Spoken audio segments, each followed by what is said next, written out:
Terima kasih Bapak di surga, Bapak yang baik, yang kami kenal di dalam nama Yesus Kristus. Pada minggu ini Tuhan, kami datang ke tempat ini untuk beribadah mendengarkan firman-Mu.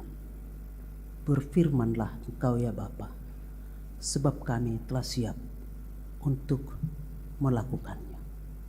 Dalam nama Yesus kami berdoa dan mengucap syukur kepadamu. Amin. Shalom.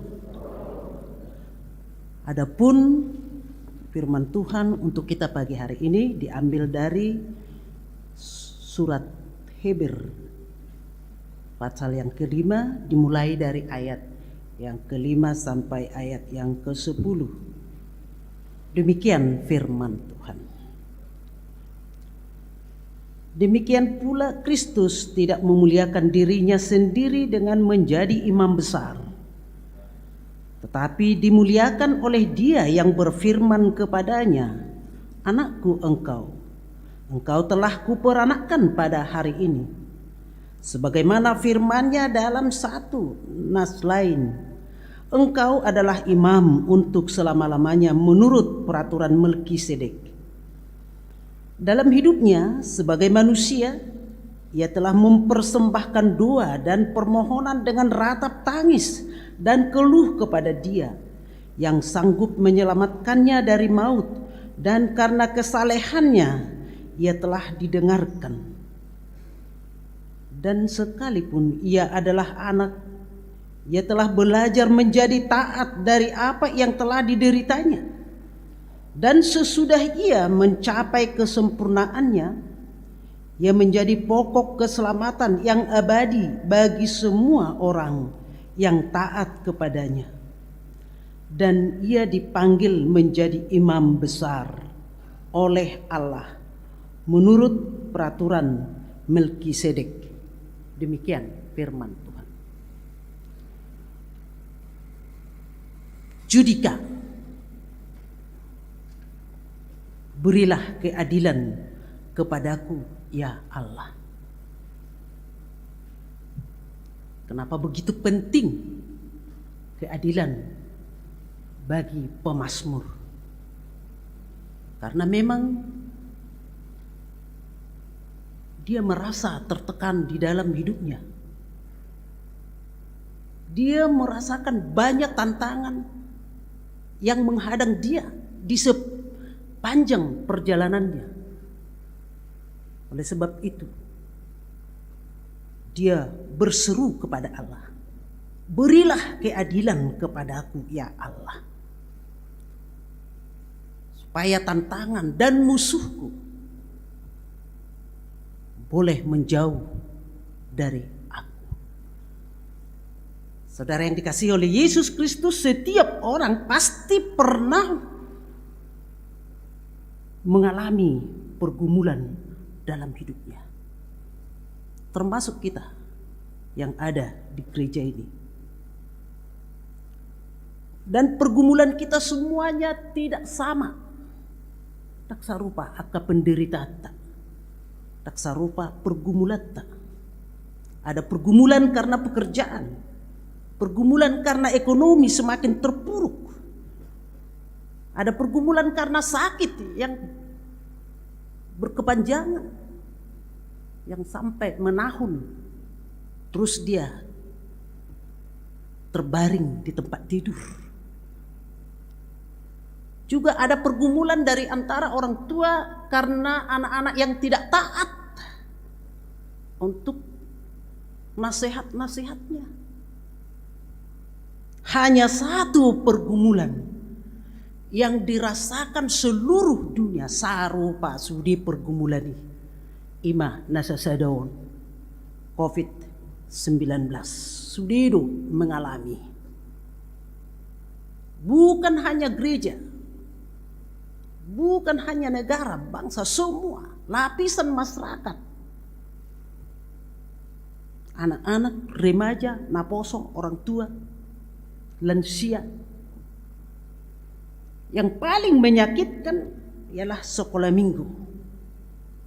yang sampai bertahun mereka tidak pernah datang ke gereja, itu sangat mereka rindukan. Janganlah sampai terjadi lost generation. Sotong mago akadet denaki. Karena sudah kebiasaan tidak pernah kebaktian. Udahlah, biasa saja, gak perlu lagi ke gereja. Sebagaimana yang terjadi di Eropa di zaman-zaman komunis, 40 tahun mereka tidak ada gereja. Apalagi Berlin Timur, sampai berumur 40 tahun tidak pernah ke gereja. Gereja tutup. Sehingga kebiasaan tidak perlu ke gereja. Lumayan kalau kita di kota ini masih enak, masih bisa anak-anak kita mendengarkan khotbah dari YouTube. Bahwa maneh hutatan yang di kampung. Dari mana mereka? Enggak ada, dari YouTube. Datang ke gereja enggak bisa. Main terus, itu aja. Saudara yang dikasihi oleh Yesus Kristus, sayunang madong magosian akadek danaki. Terjadi lost generation. Karena kalau 1 tahun tidak pernah mendengarkan berita, mereka bisa menjauh. Oleh sebab itu orang tua jangan ada yang kurang memperhatikan anak-anaknya. Harus benar-benar. Karena iman anak-anak itu, spiritual anak-anak itu perlu dibenahi. Apabila mereka jauh dari firman Tuhan, lama-kelamaan menjadi orang yang tidak mengenal Allah. Saudara yang dikasihi Yesus Kristus, ketika penderitaan datang kepada kita, banyak pikiran-pikiran negatif yang muncul di dalam hati kita. Apakah Tuhan sudah meninggalkan saya? Apakah Tuhan sudah jauh dari saya? Akibatnya banyak orang yang putus asa. Ada juga hilang pengharapan. Tidak semangat lagi menjalani hari-hari kehidupannya. Ketika penderitaan silih berganti. Penderitaan yang kita alami saudaraku sebenarnya tidak seberapa jika dibandingkan penderitaan Yesus.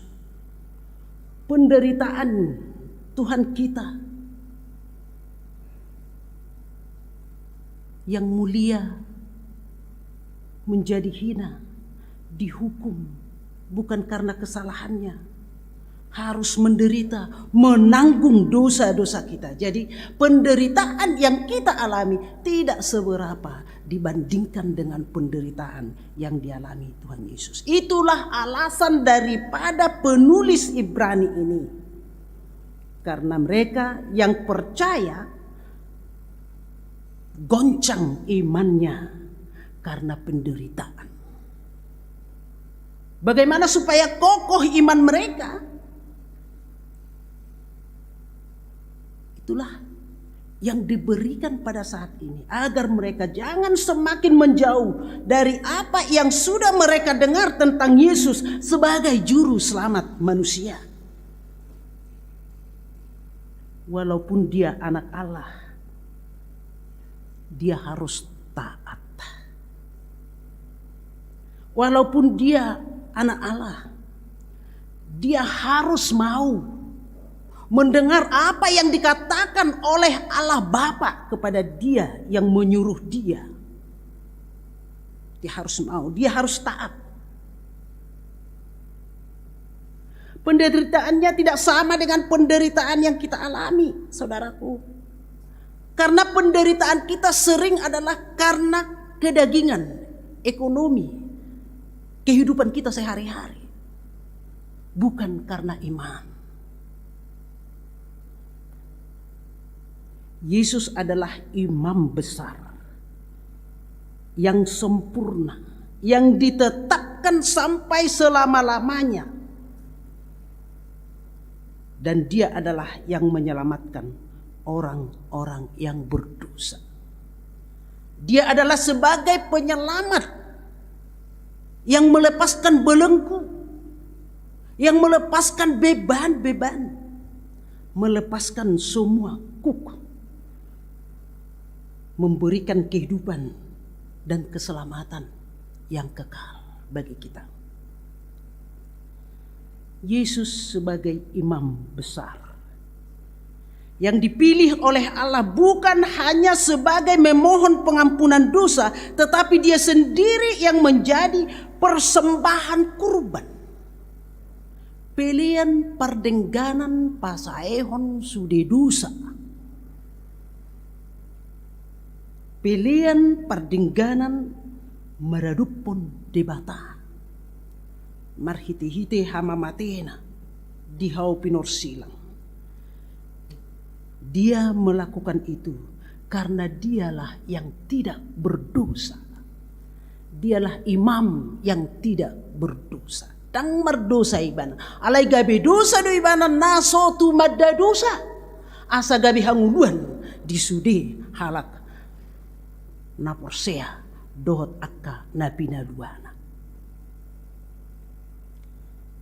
Yang kedua saudaraku, Allah yang memilih dia, dimuliakan oleh dia yang berfirman kepadanya, anakku engkau kuperanakkan hari ini. Kalau Allah mengatakan anakku engkau, bukan lebih rendah Yesus daripada Allah Bapa, bukan.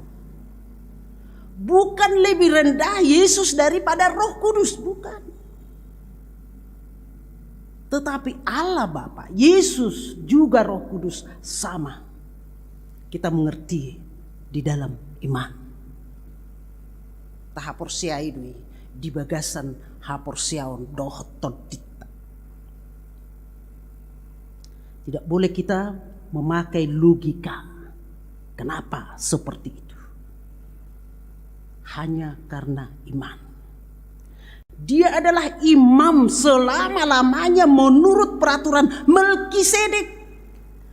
Melkisedek artinya Raja Salem, Raja Yerusalem, Raja sekaligus menjadi imam. Pada zaman dia tidak ada raja sekaligus menjadi imam, hanya Melkisedek. Karena dia adalah raja dan imam yang dimuliakan, yaitu seorang tokoh yang mempertahankan kebenaran. Kalau dikatakan menurut peraturan Melkisedek, menggambarkan Yesus Kristus sebagai imam besar yang datang dari Allah. Hanya Melkisedek tidak boleh menjadi penyelamat, tetapi untuk memberikan dan menunjukkan keselamatan di dalam Yesus Kristus dia boleh. Hanya Yesus sendiri menjadi penyelamat. Makanya dikatakan, audu dalani dohot hasit tongan dohot tangudua dangadong nasahat tuanai Yesus marhite sianau. Hola Yesus do dabui patu pahon songoni, nggak ada yang lain. Melkisedek menggambarkan Kristus sebagai imam besar yang datang dari Allah, bukan menurut aturan manusia. Imam besar yaitu Yesus Kristus tidak dapat digantikan oleh siapapun. Hanya dia sendiri, karena dia adalah utusan Allah, tidak bercacat, dan dia mempersembahkan hidupnya. Dan itu yang terjadi hanya sekali untuk selama-lamanya. Berbeda dengan Harun yang ada di perjanjian lama. Mereka itu memang bisa mempersembahkan persembahan untuk pengampunan dosa. Dan itu hanya sekali setahun, dan mereka dipilih untuk sekali setahun. Tetapi yang imam yang sempurna adalah Yesus. Ia adalah anak yang telah belajar menjadi taat dari apa yang telah dia terima. Karena ketaatannya, Allah menganugerahkan satu nama, yaitu Imam Besar. Itulah alasan dia untuk berhak membawa orang percaya kepada Allah Bapa mau diselamatkan. Saudara yang dikasihi oleh Yesus Kristus, yang mau dikatakan dalam khotbah ini bagi kita semua anggota HKBP, juga KBP Tangerang Kota, Tuhan telah menunjukkan kepada kita agar kita taat. Itu ketaatan di hadapan Allah. Walaupun tantangan selalu ada, tapi kita harus percaya bahwa Tuhan tahu penderitaan. Memang tantangan terus ada bersama-sama dengan kita. Kita berjalan dengan tantangan, kita berjalan dengan pergumulan, tetapi kita harus taat kepada Tuhan. Di dalam tantangan itu, di dalam pergumulan itu, nape komarsitaonod alania keparukiloni, apabila kita bersama-sama dengan Dia, disitulah kita mendapat sukacita besar, saudaraku. Nape komarsitaonod Yesus iso alani salana, tetapi Yesus tetap setia dan taat melakukan apa yang diperintahkan oleh Allah Bapa kepadanya. Dan sesudah ia mencapai kesempurnaan, ia menjadi pokok keselamatan sebagaimana topik minggu kita hari ini. Dia menjadi pokok keselamatan yang abadi bagi semua orang yang taat kepadanya. Yesus mengajarkan bahwa penderitaan yang dialami itu dapat melahirkan ketaatan. Dan ketaatan itu memberikan keselamatan. Ketaatan Yesus menjadi kemuliaan bagi dirinya sendiri dan menjadi sukacita bagi kita. Inilah teladan ketaatan Yesus.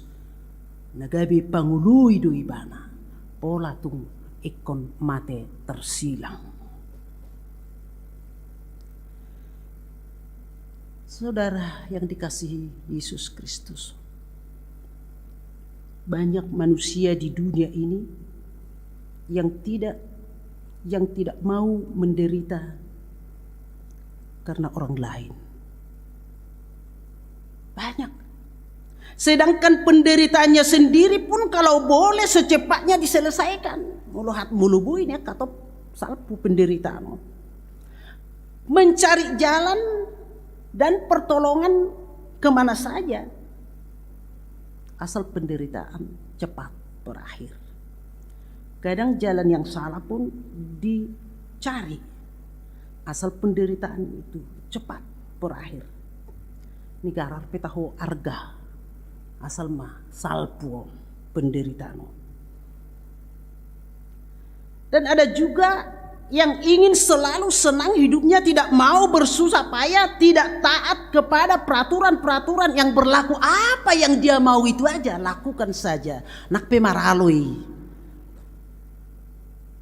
Di tengah-tengah di gereja, manang di tengah-tengah di pamareta, manang di tengah-tengah di kuriata. Walaupun itu tidak sesuai dengan hukum. Tidak taat kepada aturan Allah dan tidak mau melakukan perintah Allah. Hanya kesenangan sementara yang dicari. Tetapi saudaraku, bagi orang yang tunduk dan taat kepada Allah dan mau melakukan perintahnya walaupun harus menderita, Allah, inilah sukacita kita. Allah menyertai dan memberikan pertolongan serta memberkatinya. Orang yang mau tunduk kepada aturan Allah. Adong upani halak naulu burju manangihon hatani dibata. Apa? Pinomat mergugoy bana di bagasan penderitaan nai. Ada upah orang yang taat mendengarkan firman Tuhan dan mau melakukan perintah Tuhan. Dia mendapat kekuatan di dalam penderitaannya. Itu yang luar biasa. Allah akan menyertai, memberikan pertolongan dan memberkatinya. Apa yang mau dikatakan khotbah ini? Apa yang perlu kita renungkan daripada khotbah hari ini? Yang pertama, menderita bersama Yesus. Sebagaimana Yesus pernah menderita, dihina, difitnah, diludahi, diejek, dia tahu bahwa penderitaan yang diperhadapkan kepada Yesus, apa yang dia lakukan. Ia telah mempersembahkan doa dan permohonan dengan ratap tangis dan keluh kepada Dia yang sanggup menyelamatkan dari maut. Hanya meratap seperti doa di Getsemani. Ya Bapakku, jikalau Engkau mau, ambillah cawan ini daripadaku. Bukan kehendakku, tetapi kehendak-Mu lah yang jadi. Dia belajar taat itu. Dia berdoa macehat do pakilalani bana. Alani borak ni sita ono ni di Papuas ibana doi songon na terjadi di Getsemani. Molo tung na terbain salpuhom ma panginumanon sian au. Alai dang lomoni rohaku, lomoni rohamma nasau. Itulah pergumulan dari imam besar yang telah diberikan oleh Allah kepadanya. Ada orang karena banyaknya penderitaan yang dia alami, dia mundur dari imannya. Banyak yang seperti itu. Dia meninggalkan Tuhannya, dia hanya bersungut-sungut. Di manakah engkau Tuhan? Apakah Tuhan tidak lagi mendengarkan doaku? Atau Tuhan sudah meninggalkan aku? Kenapa ini terjadi Tuhan? Kalau sudah penderitaan datang kepadanya, saudaraku, yang pasti Tuhan tidak pernah meninggalkan kita. Tuhan tidak pernah menjauhkan diri dari kita. Memang kalau kita bermohon kepada Tuhan untuk memberikan sesuatu dan keselamatan bagi kita, bukan seperti membalikkan tangan, saudaraku. Ada prosesnya. Kapan? Kadang 1 tahun, kadang 10 tahun. Ada prosesnya. Alani, unang alani paru kilommu, ditadi koko Tuhani. Jangan. Unang alani paru kilonmu, dohot alani parsahitonmu, dohot alani liling ni si koronaon, gabi sumurut sian hapor seaon. Jangan. Kita diuji, kita digoncang. Apakah kita kokoh, kuat di hadapan Tuhan? Itu diuji. Memang begitu banyak tantangan, pergumulan yang kita hadapi di dunia ini, apalagi dengan ekonomi yang semakin terpuruk dan dengan banyaknya apa saja yang kita alami, saudara. Banyak kesulitan, banyak bencana yang silih berganti yang dapat menggoncang iman. Tetapi khotbah hari ini mengajak kita agar tetap kuat. Iko marsigatung tibana. Iko toktong majuhun asini rohani di mata. Jangan karena pergumulanmu padam imanmu, padam haporseommu. Dia sebagai imam besar yang sudah lebih dulu mengalami penderitaan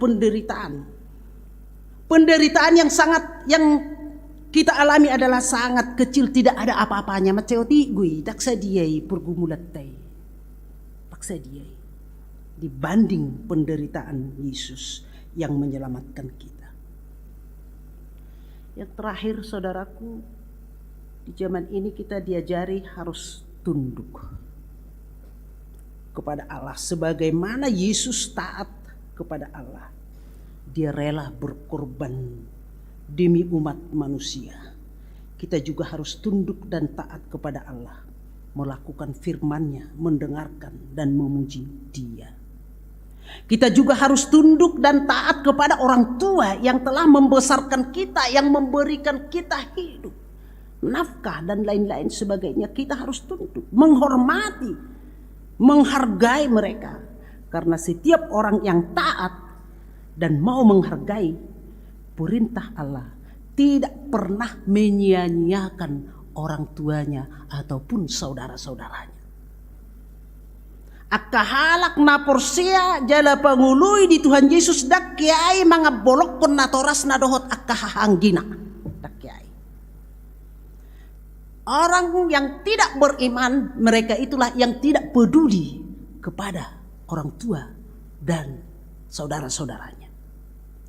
Tetapi kita diajarkan pada hari ini supaya kita mau mendengarkan perintah Allah dan mau melakukan apa yang harus kita lakukan di hadapan orang tua dan juga kepada antara anak kepada orang tua dan orang tua kepada anak. Saling berbagi di dalam sukacita maupun duka. Minggu kita hari ini Judika. Berilah kepadaku keadilan, ya Allah. Inilah Pasion yang keempat. Tinggal satu lagi minggu Pasion, yaitu Palmarum minggu depan. Dan kita masuk Jumat Agung.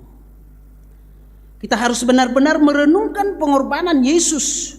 Tahun yang lalu kita tidak merayakan Paskah. Kita tidak merayakan Paskah. Tahun yang lalu kita tidak melakukan perjamuan kudus di gereja ini. Kita 1 tahun mengalami penderitaan. Dan di minggu-minggu Pasion ini kita harus merenungkan penderitaan Yesus. Sehingga kita tidak mudah terbawa arus dunia ini. Karena kita sudah ditebus dengan harga yang mahal oleh darah Kristus. Itulah yang menjadi sukacita kita. Tidak ada lagi alasan bagi kita untuk tidak mendengarkan dan mengikuti kebaktian dengan alasan yang lain tidak bisa datang ke gereja. Pada saat ini kita sudah mulai dituntun bagaimana kita mendengarkan firman Tuhan. Walaupun kita masih tetap memakai protokol kesehatan. Tidak. Saudara yang dikasihi Yesus, karena Dia sudah mengorbankan dirinya menjadi persembahan kurban pengampunan dosa yang pasti, kita tidak boleh membeli pengampunan dosa. Dah ngadong bu itu tertuhur hitai. Yang dapat kita lakukan hanya taat kepada Dia dan mau menderita bersama-sama dengan Dia, dan kita tetap di dalam pengawasan dan perlindungan Tuhan di dalam perjalanan hidup kita. Mari kita sama-sama mengikuti dan merenungkan perjalanan Yesus di minggu depan, minggu-minggu depan yang akan datang, pada kebaktian Pasion yang harus kita lakukan 3 malam berturut-turut. Disitulah nanti kita mengikuti bagaimana perjalanan Yesus ke Via Dolorosa. Dari mulai sekarang kita sudah harus merasakan bagaimana penderitaan Yesus yang menuntun kita sebagai imam besar yang luar biasa, yang dapat melakukan segala sesuatu bagi kita agar kita selamat. Terpujilah Tuhan sampai selama-lamanya. Amin.